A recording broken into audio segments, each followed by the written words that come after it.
Boubacar Top, chargé de communication et plaidoyer du programme PAPBio, un programme financé par l'Union européenne et qui a deux composantes. Une composante une avec 7 projets de terrain, dont le projet de gestion des forêts de mangrove du Sénégal au Bénin, mis en œuvre par l'UICN, et une composante 2 avec le projet de gouvernance régionale des aires protégées, mis en œuvre par l'UICN également et basé à Ouaga.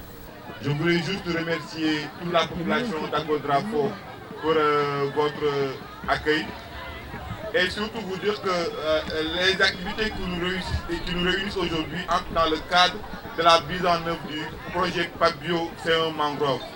C'est le projet de gestion des forêts de mangrove du Sénégal au Bénin. Et ce projet intervient dans 9 pays et est financé par l'Union européenne et mis en œuvre par l'UICN avec ses co-demandeurs. Dans le cadre de la 15e internationale de la mangrove, nous menons des activités directement, des activités pouvant intéresser les communautés, notamment des activités de sensibilisation, des activités de plaidoyer.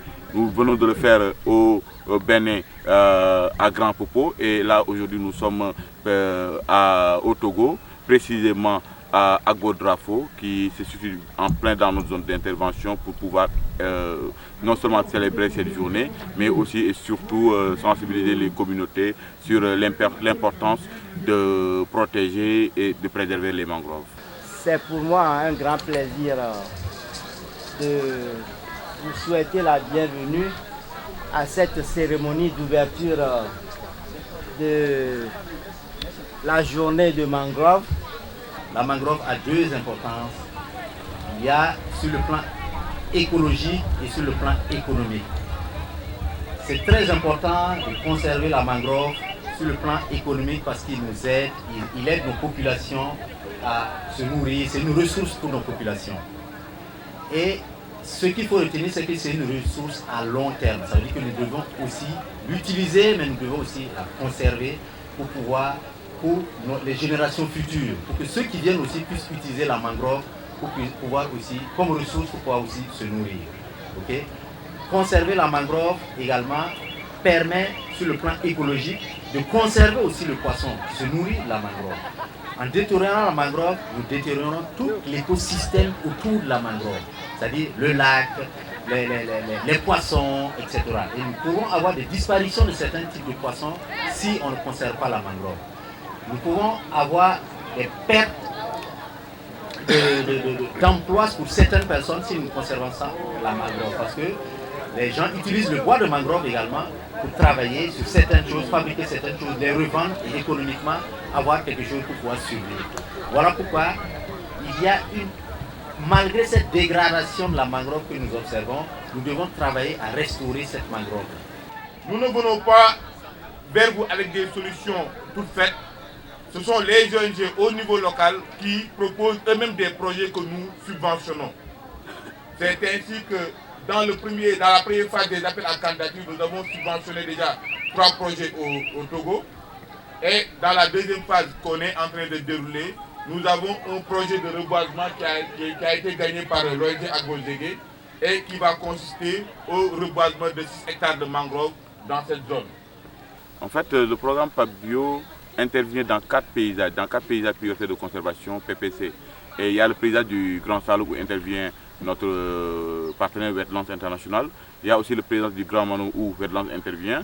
Et il y a le paysage des rivières du Sud à cheval entre la Basse-Casamance, la Guinée-Bissau et la Guinée-Conakry où intervient d'autres partenaires qui sont dans un consortium qu'on appelle le Colis 5 Delta. Et le paysage du Monovolta, Togo, Bénin, Ghana et un paysage où intervient l'UICN directement. Nous sommes en train de chercher à organiser une ville d'échange où les femmes et les jeunes seront très sollicités. Si vous allez par exemple au Sénégal, dans des zones comme Joal, comme dans l'AMP de Gandoul, etc., 80% des ressources des populations viennent de la mangrove. Ce sont les femmes qui vont collecter les huîtres, collecter les coquillages, les transformer, les revendre. Et c'est avec cet argent-là qu'ils payent les études des enfants. C'est avec cet argent-là qu'ils donnent la dépense quotidienne à la maison, etc. Et aujourd'hui, ce sont ces femmes-là qui elles-mêmes conservent la mangrove parce que c'est le principal source de revenus. Au début, ce qu'elles faisaient, c'est qu'elles venaient couper le bois de mangrove et récupérer les huîtres. Mais quand maintenant elles ont compris que si elles coupent aujourd'hui, demain elles ne vont plus trouver la ressource. Aujourd'hui, c'est elles-mêmes qui développent des techniques comme la mise en place de guirlandes, le reboisement, pour pouvoir profiter des ressources de la mangrove sans pour autant dégrader. Donc c'est des techniques comme ça que nous sommes en train de vouloir vulgariser au niveau sous-régional. Et dans les mois à venir, l'ONG Agbozege, qui gère la coordination de la plateforme au niveau du Togo, va venir vers vous pour que vous choisissiez des femmes et puis des jeunes dans vos localités, dans vos associations, dans vos communautés pour suivre cette formation. Comment mettre en place ces guirlandes, comment transformer les huîtres, comment les viabiliser, c'est-à-dire les transformer de façon à ce que les gens puissent les consommer, comment les labelliser et comment les vendre même dans les grandes capitales. Et je pense que ça, ce sera une activité qui va intéresser les femmes, mais aussi ce sera une activité qui va nous permettre un peu de juguler l'exode rural. Beaucoup de jeunes vont quitter les villages pour aller à Lomé alors qu'ils n'ont pas de compétences, n'est-ce pas? Alors qu'ils pouvaient développer des activités dans leur localité, travailler et développer leur localité. Pour l'État du Togo, nous avons plusieurs activités. En ce moment, ce sont les activités culturelles. C'est aussi une activité contractuelle parce que sur le document de projet, le bailleur nous demande d'en faire au minimum 5 durant la vie du projet. Et là, c'est l'occasion durant cette journée de rassembler les populations qui vivent autour du lac, d'organiser des activités culturelles avec eux, des activités sur lesquelles ils peuvent s'identifier et aussi et surtout en profiter pour les sensibiliser sur le rôle des mangroves, pour les sensibiliser sur l'utilité de préserver la mangrove, mais aussi de voir avec eux quels sont leurs besoins et quel type d'activité nous devons mettre en œuvre à l'avenir pour pouvoir les intéresser et surtout les pousser à s'approprier en réalité de ce projet. Cette activité, c'est pour que des communautés autour des zones de reboisement de mangroves se réjouissent ou bien font une fête pour dire « Ah, nous avons reboisé toute une année les mangroves. Aujourd'hui, on va regarder, voir si les plans que nous avons mis en terre sont viables. Si ce ne sont pas viables, qu'est-ce qu'il faut faire pour remédier à cela? Donc c'est un peu une petite arrêt pour voir si ça peut aller ou bien il faut corriger le tir. Disons que notre partenaire ONG Agbozege a voulu tester notre capacité d'organiser cet événement. Et c'est le volet des actions culturelles et sportives de la quinzaine. Donc disons que c'est les membres des comités qui se sont mis à l'œuvre et surtout les membres des comités villageois aussi, parce que nous avons aussi mis plus d'une trentaine de comités villageois de gestion tout autour du système lagunaire. On a mis en place les comités de gestion des villageois. On a également mis en place les associations préfectoraux de conservation des ressources. Donc c'est sur ces comités-là sur qui on s'est basé pour organiser cette activité. L'activité s'est déroulée, l'activité course au pirogue s'est déroulée autour du système lagunaire qui renferme 44 villages. Dans les 44 villages, on a eu des coureurs de chaque village. Et il y a eu des éliminatoires pour pouvoir sortir les 20 équipes concurrentes. Donc c'est à cela. En fait, la communication autour, on a fait des annonces radiophoniques, des annonces porte à porte pour dire aux grands meneurs, aux grands coureurs, pour leur dire que déjà il y a quelque chose que Pape Diocé 1 Mangrove est en tête d'organiser. Nous sommes le représentant de la plateforme Togo, donc c'est ça qui nous a facilité la tâche avec nos expériences dans le domaine, à travailler avec les communautés locales, c'est ça. On a commencé à...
célébrer la joie.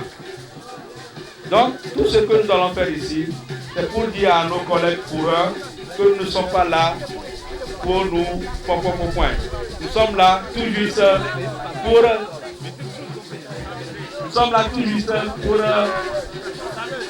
féliciter, pour se féliciter en ce moment. C'est-à-dire que quoi? Si l'autre court plus que moi, c'est pas fini. C'est pas la fin du monde. Nous n'avons qu'à se dire que demain, peut-être ça sera mon tour. En fait, les rameurs vont s'aligner sur les bidons qu'on avait placés là-bas. Et puis tous les bouts d'entrave vont être sur le même niveau et moi je vais donner le départ. Une fois que un rameur n'est pas aligné, je dois l'appeler pour qu'il soit au même niveau que les autres. Et après je donne le départ. Et c'est l'habitude de parcours qui suit les rameurs jusqu'à l'arrivée. Et à l'arrivée, il y a aussi un juge là-bas qui va s'occuper de l'arrivée et du photo finish. Oui, le groupe est à sa projet dans le renfort pour le lancement.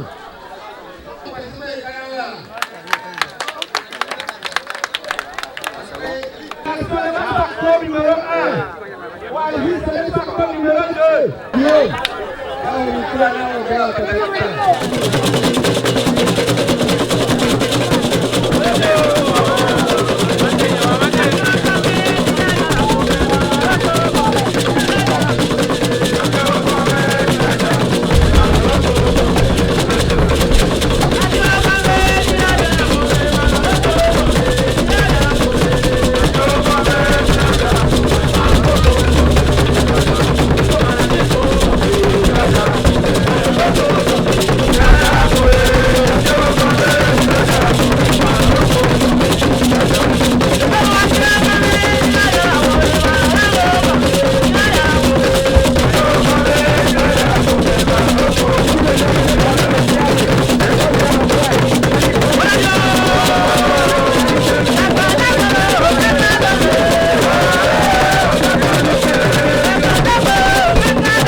Quand les gars agora popule que ó ba jojinu be mo wa fún ya jojinu lo apele mi lo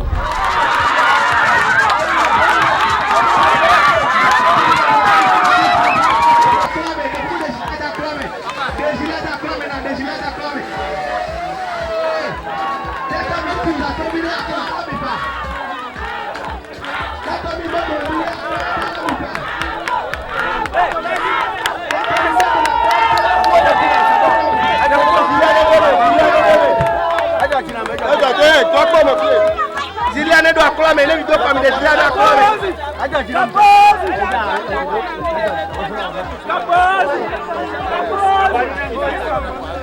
Diruya ne tɔgɔ nous sommes soubenu là nous sommes soubenu donc nous soubenu bemi donc ma ta sorti emi fafa emi ko fafa ok merci beaucoup et on peut pas me facile et muni la me papa be na retain yo na glombe moyen de mission pour donc c'est bon le que pour sort les doigts c'est bon moi il y a gabe inamio eliona et mina tita afio mais que ba jo chambe o wa so mi aba ya akojo for lami eni participate mo je kwa mu le joturo me ala kwa la me o so fi be nya be ina no kwa kwa ma do la we merci no ignorer lo sinon difficulté de pe mu le mo parce que au plan de on no va deux quoi ma to mpona o donc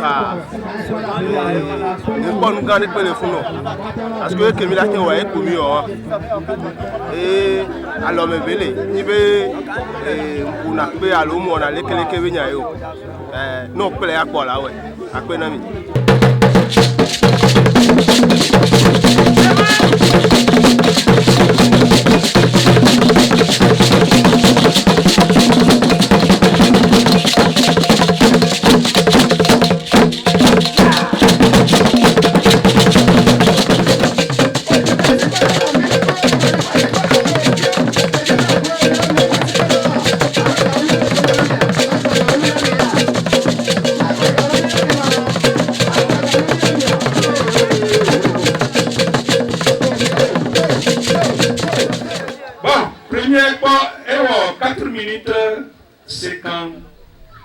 secondes. 6 secondes. Dieu est vivant.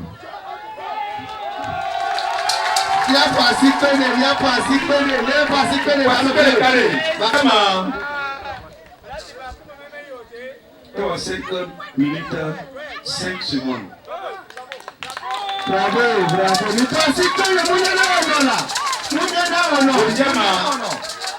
Tamposi.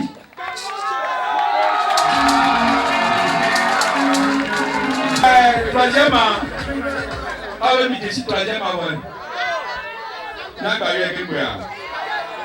it was 5 minutes, 6 secondes. Miti ka pé bosoto dans le chile avec potonti. JB les deux.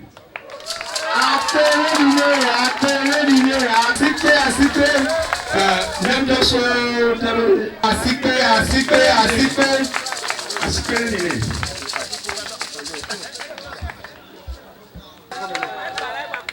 Appelez famille. Après décider là-haut. Il possible que Dieu vivant. Ainsi que vous laissez où là, il possible, ainsi que vous laissez où là. Là c'est le grand témoignage.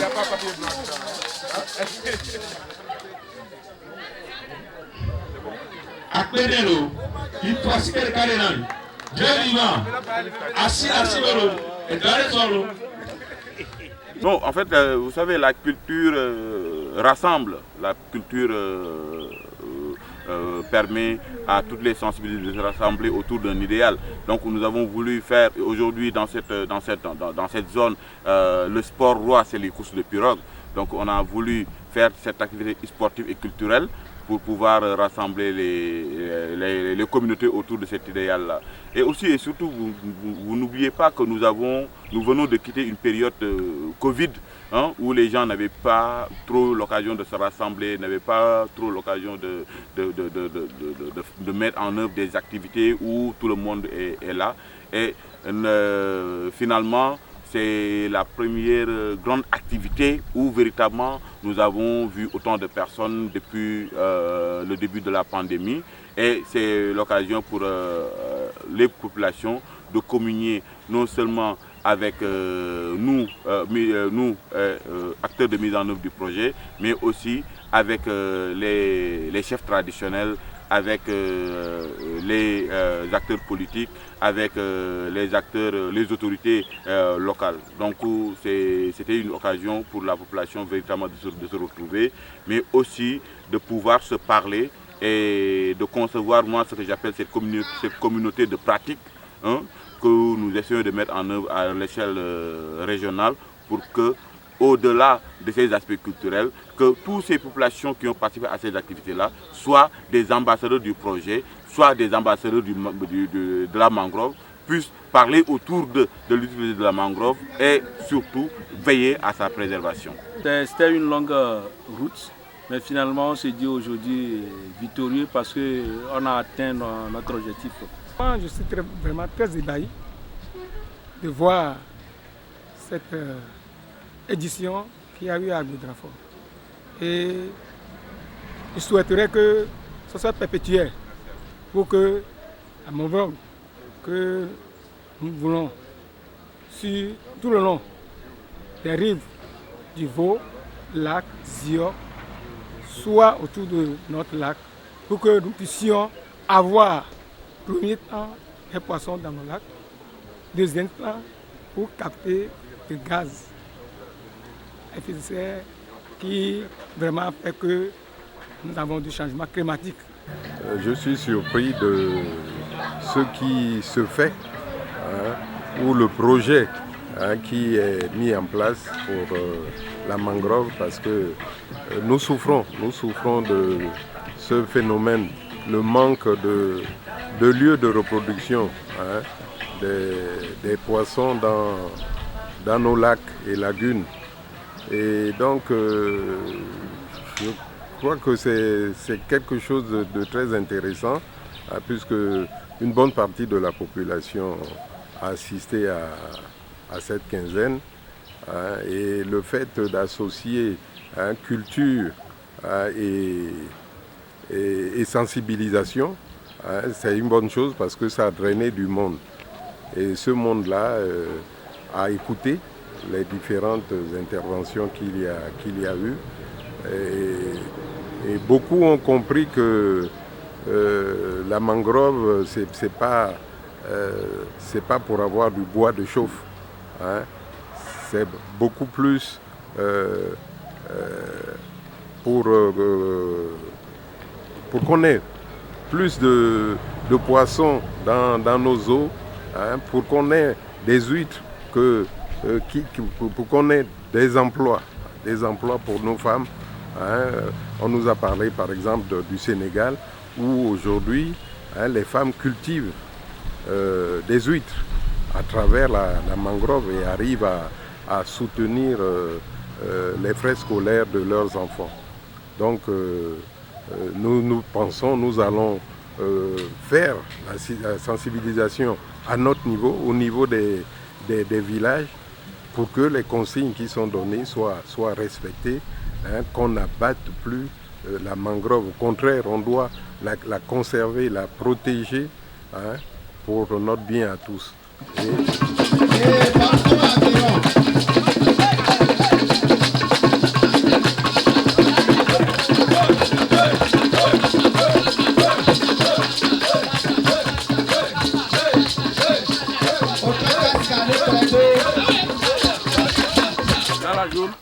Aujourd'hui, on est en train de réfléchir sur le reboisement de 6 hectares. Et ces reboisements, c'est des reboisements types pour montrer réellement ce que l'on doit faire dans notre système lagunaire ou bien dans le cas du Togo. Qu'est-ce qu'il faut faire? Le Togo a un typique problème ou bien souci par rapport au reboisement. C'est le lâcher de Nangbeto, des eaux de Nangbeto. C'est-à-dire que quand on lâche l'eau au niveau de Nangbeto, l'eau arrive au niveau du système lagunaire, ou ça quitte jusqu'à arriver au niveau du Mono, au niveau du système lagunaire, l'eau remonte, augmente de volume. Donc l'eau en augmentant de ce volume peut étouffer tant soit peu les mangroves. C'est-à-dire que ça dépend de quelle mangrove ou bien quel type de reboisement vous avez fait en ce temps où ils ont fait le lâcher. Donc on distingue, ou bien on a distingué dans le processus d'analyse des reboisements qu'on a eu à faire ultérieurement 3 types de reboisements. Et selon ces 3 types de reboisements, c'est en fonction des sols ou bien des sites que nous avons, que nous disposons. C'est-à-dire qu'il y a des sites propices au reboisement direct qu'on peut utiliser les propagures pour reboiser. Il y a des sites au reboisement issus de pépinières et il y a des sites à reboisement par aménagement. Il y a des activités techniques que nous avons menées, hein, que nous allons continuer d'ailleurs de mener pour les journées de demain et d'après-demain. C'est le suivi des reboisements. Durant nos différentes activités, nos précédentes activités, on a eu quand même à reboiser pas mal de mangroves. Là, on est en train de faire en sorte de pouvoir cartographier ces zones-là, hein, savoir où ces zones-là se situent et puis quelle superficie cela couvre. Ça nous permet en réalité de pouvoir les renseigner dans nos indicateurs de performance, parce qu'en fait nous avons des objectifs en matière de reboisement et de restauration de mangroves. Durant tout le projet, on doit au moins se restaurer, reboiser 1500 hectares de mangroves. Et cette activité-là va nous permettre de savoir où est-ce que nous en sommes par rapport à cet indicateur. L'autre activité que nous faisons, c'est la mise à niveau des subventions. Et vous savez, il y a eu 2 phases de subvention. On a eu déjà à subventionner des projets mis en œuvre par des ONG locales dans le cadre du premier appel. Au total 29, dans le cadre, 29 et 3 pour le Togo. Là, on est dans la 2e phase avec un autre appel à candidature qui vient de se terminer. Et là, on a présélectionné des ONG au niveau local et nous les aidons à mettre à nouveau ces subventions avant de pouvoir contractualiser avec eux et qu'ils commencent à mettre en œuvre ces projets. Prochainement, quand nous reviendrons, nous allons mener des activités qui vont toucher d'autres cibles, notamment les élèves, les jeunes, les femmes. Et je salue au passage la participation d'ailleurs des femmes dans la course des pirogues que nous avons eue aujourd'hui. Ça permet d'intégrer la dimension genre dans la mise en œuvre du projet et surtout dans la visibilité du projet, la visibilité du bailleur de l'Union européenne. Nous allons continuer la sensibilisation et nous entendons solliciter l'appui des autorités traditionnelles, les chefs, parce que dans nos activités, les associations préfectorales de conservation et de promotion du système lagunaire sont arrivées à mettre en place une convention locale de gestion du système lagunaire. Malheureusement, cette convention n'a pas été assez vulgarisée et nous pensons aller dans ce sens pour que cette convention locale soit vulgarisée et surtout son application en collaboration avec les chefs traditionnels, parce que nous avons des amendes et tout ça dans la convention. Et comme c'est une convention locale, l'appui des autorités traditionnelles sera très très bon. Et surtout l'appui de la commune. Au niveau de la population, ça a été dit et ça ne s'arrêtait pas là. Nous allons continuer à gongonner dans tout le canton, dans toute la commune, pour leur dire que ce table aujourd'hui, ça devient un arbre fétiche pour nous. Et si quelqu'un le touche, on touche la chefferie. Il y a toujours des récalcitrants, hein, et nous allons mettre en place des barèmes de sanctions, hein, à l'encontre de ceux-là qui ne voudront pas respecter les consignes. Hein. Nous allons gongonner, les avertir, les aviser, et en cas d'infraction, les sanctions seront prises. C'est la seule façon, hein, de faire en sorte que tout le monde respecte les consignes indiquées. Je tiens sincèrement à remercier l'UCN à travers l'Union européenne qui ne cesse de nous appuyer dans le cadre de ce projet pour au moins tant soit peu réduire la pauvreté, ou bien, oui c'est ça, la pauvreté sur nos côtes et sur le système lagunaire, parce que nous disposons de ressources, mais comment arriver à gérer ces ressources-là ou bien à mettre ces ressources-là en valeur, c'est ça qui nous manque.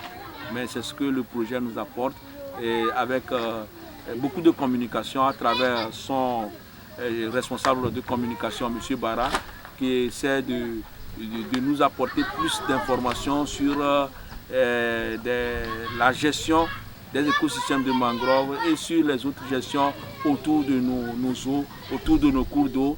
Et en cela, ça s'ajoute les visites et échanges qu'il organise, que les collègues du système lagunaire, les collègues des îles participent pour pouvoir avoir de l'expérience, pour pouvoir échanger avec les autres communautés qui sont dans le même écosystème que nous, pas en tant que tel, mais dans les zones de mangrove que nous.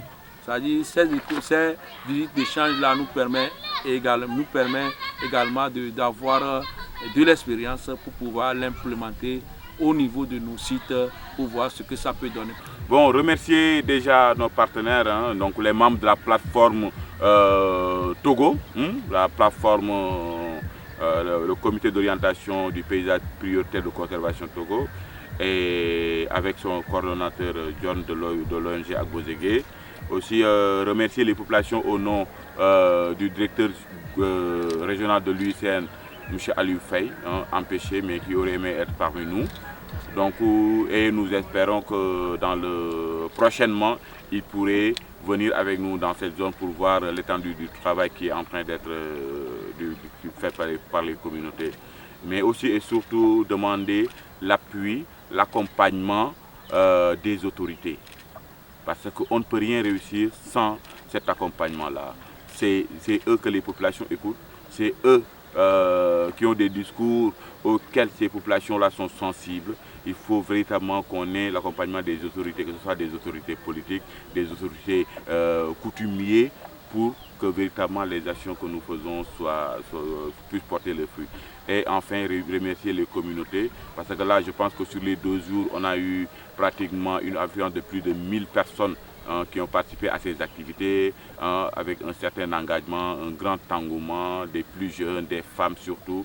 Et je pense que c'est une activité qui est venue en son heure parce que comme je l'ai dit tantôt, on vient de quitter une période pandémique où les gens n'avaient pas l'occasion véritablement de se retrouver autour d'activités comme cela et c'est venu à son heure.